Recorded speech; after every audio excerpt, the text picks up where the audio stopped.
Hello guys. Okay, so today ang gagawin natin is gagawa tayo ng simple templates para sa activities and quizzes. Para naman pag nagsasubmit tayo ng activities and quizzes, at least presentable yung drawing natin. Okay? Hindi yung parang nag-i-screenshot lang tayo. So hindi siya yun tama at hindi siya recommended. Kasi pag nagtrabaho ka sa kumpanya, lahat ng drawing, pag nagsasubmit ka sa consultant, dapat nasa template yan siya. Meron siyang title blocks. So yun yung gagawin natin is yung simple templates lang. Okay? So let's start it. Okay? Now, punta tayo dito sa templates. Piliin natin itong ACAD. Okay? Yan. Okay? Tapos yung sizes ng templates natin is yung A3 size lang. A3 size ng paper. Okay? So yung sizes ng yung size ng A3 paper natin is yung length niya is 16.5 inches. Tapos yung width niya is 11.7. Okay? So now, ang gagawin natin, punta tayo dito sa layout. Dito sa baba, sa bottom left. Ito. Delete muna natin itong layout to. So right click mo lang, then delete. So, hindi natin to kailangan. And then nire-rename natin to. Ito, right click, layout, right click. Then lagay ko lang A3 template. Okay? Ayan. Okay, done na. Now, click natin itong A3 template layout na to. Okay? And then, delete natin itong viewport na to. Ayan. Okay? Now, dito tayo gagawa ng template natin. So, para makagawa tayo, i-activate lang natin yung rectangle command. Ito, nasa taas. O pwede type mo na lang REC. Okay? Now, specify first corner point. Okay, so ang gagawin natin, ilalagay tayo ng coordinates 0, 0, 0. So ilalagay natin sa origin ng coordinates yung template natin. So ilagay ko rito 0, 0, 0. And then enter. Okay? So now, pwede na tayong gumawa ng rectangular. Okay, so dito sa baba, specify other corner point. So piliin natin is dimensions. Okay? So pagka-click natin ng dimensions, specify length for rectangle. So yung length ng rectangle natin is 16.5. Okay? Enter. And then yung width ng rectangle natin is 11.7. And then enter. And then click. Okay? Now meron na tayong templates. Ito yung sizes ng templates natin. Okay, so kung mapapansin natin yung default ng white paper natin, hindi siya nag-fit sa template natin. So walang problema yan, i-modify lang natin mamaya. Okay? So now ang gagawin natin is mag-offset tayo from this rectangle inside paloob ng 1 inches. So pwede activate mo dito sa taas, or type mo lang O and then enter, and then type the distance 1 and then enter, and then click, and then inside, drag mo inside paloob, and then enter, and then escape. Okay? Now next, ang gagawin natin is i-explode natin itong nasa loob na rectangle. Okay? So type lang natin X, enter, and then pick natin itong rectangle na to, and then enter. Okay? So explode na yan siya. So now ang gagawin natin is i-offset natin itong horizontal line nito pataas ng 0.9. Okay? So offset. Type mo lang O, activate mo dito sa taas, and then O, enter, and then 0.9, enter, then pick, then drag, and then enter, cancel, escape. Okay? Now, next natin gagawin is meron tayong 4 segments or layers dito na mag-equal yung distance niya. 1, 2, 3, 4. Okay? So, para magawa natin yan, gagawa muna tayo ng reference line na vertical dito. Type mo lang line, and click mo dito, and then click mo dito, and then escape. Now, para ma-divide natin to into 4 segments, meron niyang command na divide. Pwede mo siyang makita dito sa draw panel, dito draw, and then ito divide. Pwede mo lang i-type sa command prompt na divide, and then enter, and then i-click mo, select mo yung object na i-divide mo, select object to divide, ito. So divide, enter the number of segments, type mo lang 4 kasi kailangan natin ng 4. Okay, so na-divide na yun.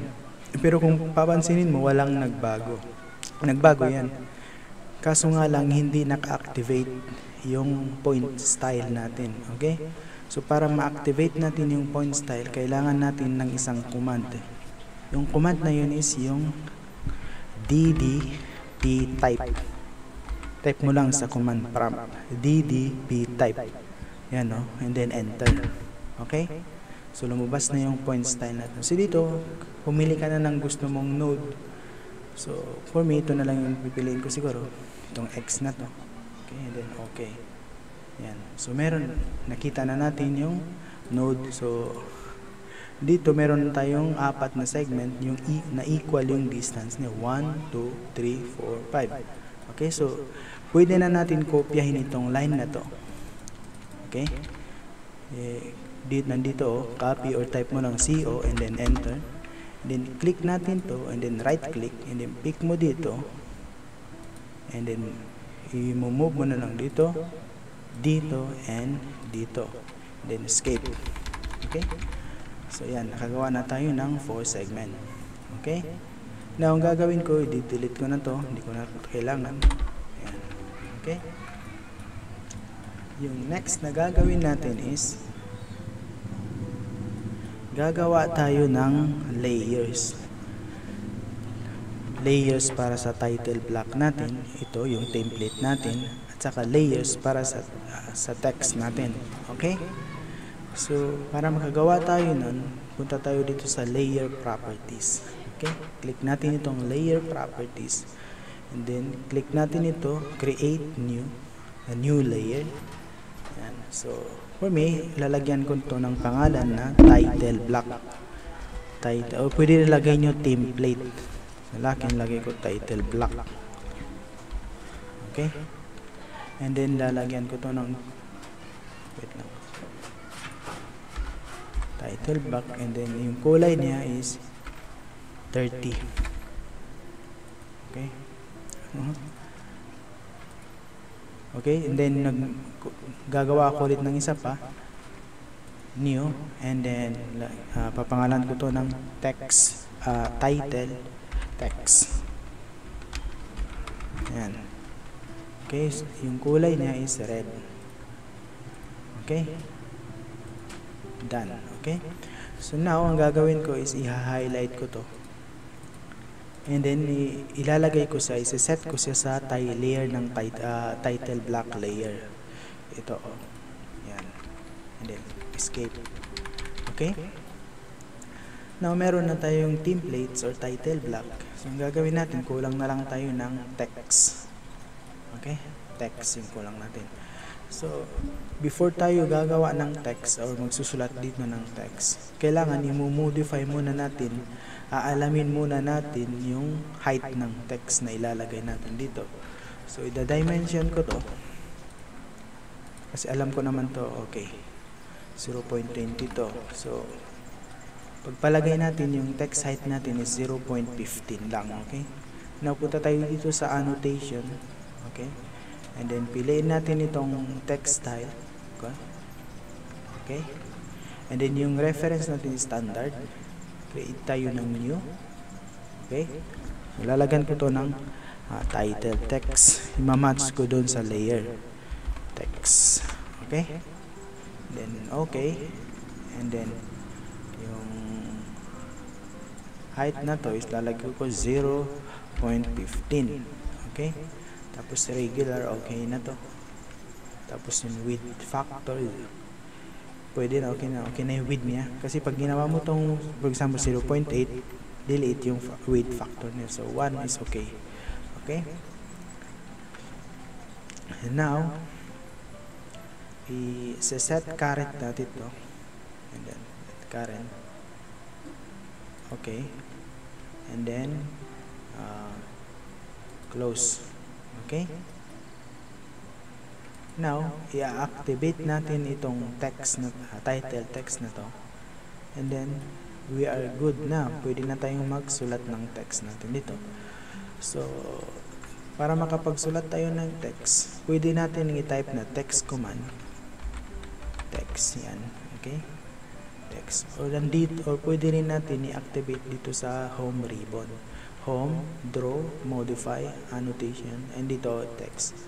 Now, meron tayong dalawang klase ng text. Meron yung multi-line text, at saka yung single line. So, single line lang naman yung kailangan natin. So, ito yung ipipick natin, i-click natin. And then, okay? Tapos dito sa baba, text, specify start point of text. Justify natin to. Tapos piliin natin itong left. Kasi sa left nga naman tayo mag-i-start. Okay? And then, click natin itong point na to. Ayan. And then, specify rotation angle is enter lang.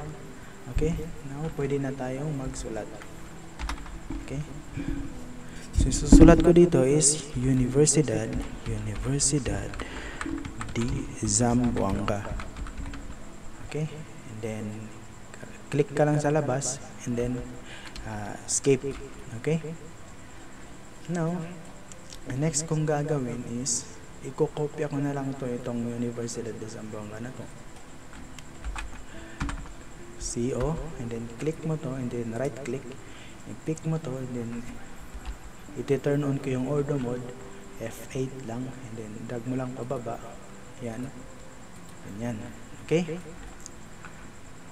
Tapos masyado siyang malapit sa margin. So ang gagawin ko, i-highlight ko yan lahat, and then type ko M, and then enter, and then i-move ko siya ng 1, or siguro malaki yan, malaki, 0.15. yan, okay. So ganyan na lang. Okay, now i-edit ko na lang to, modify, double click mo lang para ma-modify yan. So pwede mo na i-type dyan, department space, and then SAICT, then click sa labas, and then escape. Okay, and then double click, subject space, ano ba yung pangalan? LB CAD, ganyan. Okay, enter sa labas, i-click sa labas, then escape. Double click sa baba yung time and days. Pwede naman days and time. Time. Okay? Now, nakagawa na tayo dito. Okay? Ang next natin gagawin is gagawa tayo ng vertical line. Okay? Activate mo yung line. Tansyahin mo na lang siguro mga dito. And then, okay? Ayan, pwede na yan siguro. Tapos, itong text na to, i-highlight natin to lahat. And then, type mo CO, and then enter, then click mo dito, and then, yan, and then escape. Okay? So, double click mo lang to, name, and then, student number, double click, Kahit isang click lang pala. And then ano ba yung nakalagay? Student number, course, and year. Then click course and year and instructor, and then click escape. Okay, now highlight na naman ulit natin to. Okay, gawa muna tayo ng vertical line. So tansyahin nyo na lang. Okay, let's see dyan. Okay, then highlight natin to, and then type CO, enter, click, move. Okay, escape. So, dito double click natin, lagyan natin title. Okay, and then dito lagyan natin scale, date started, and dito date finish. Gayahin nyo na lang yung nasa drawing 1-1 ninyo. Meron naman kayo nun, di ba? And then kopyahin natin itong isa na to, type mo lang CO and then enter. Hindi, gawa muna pala tayo ng vertical line dito. So siguro dito pwede na mahaba, baka mahaba kasi yung title natin, so habaan na natin ano. Okay, and then click mo to and then type CO and then enter. Click mo dito and then dyan. Okay, and then iti-trim natin to, type TR, enter, click, enter, isa, dalawa, tatlo, enter. Yan. Now so click highlight mo to, ilalagay natin to sa layer, and then punta ka dito sa layer and then lagay mo, set mo sa title block. Yan. Okay, so yun lang, ganun lang kadali gumawa ng templates.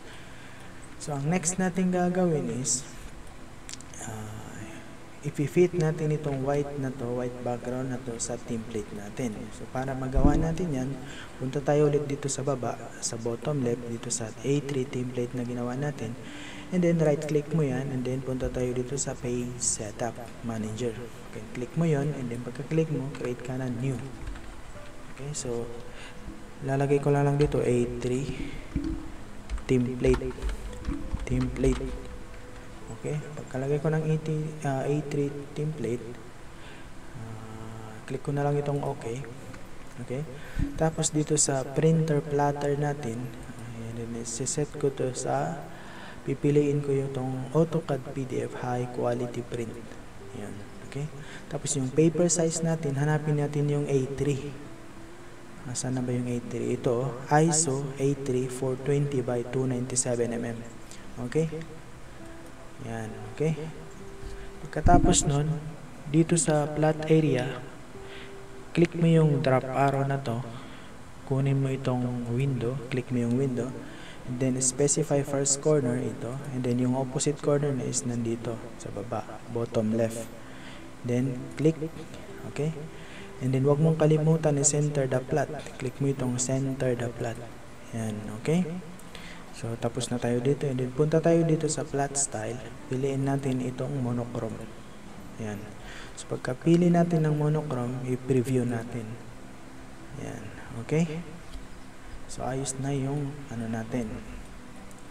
Then escape natin to.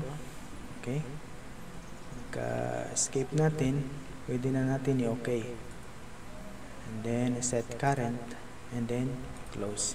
Okay, kung gusto nyo, alisin nyo na itong yung line na to para mas maganda tingnan yung natin. Kayo na yung bahala. Okay, now next natin gagawin is i-save natin to, hindi sa drawing file, sa DWG, hindi doon sa DWG, pero i-save natin to as template, hindi as drawing. So para magawa natin yun, i-Control S lang natin, or pwede rin dito sa malaking logo na to, click mo to and then save. Okay, tapos dito piliin mo itong dito yung files of type, ito. Click mo yung drop arrow, piliin mo itong AutoCAD Drawing Template DWT. Okay? Okay. Yan, tapos i-rename mo na to. Lalagay natin A3 size and then dash inches. Okay? Kasi inches man yung ginamit natin. Okay? Now, pwede na natin itong i-save. Save. Yan. So, tapos dito, pwede tayo maglagay ng description. Okay? Yan. Lagay natin A3 size inches. Okay? And then, okay. So, yun. Nakasave na. So, example, exit ko to, alisin ko to. And then, no ko to.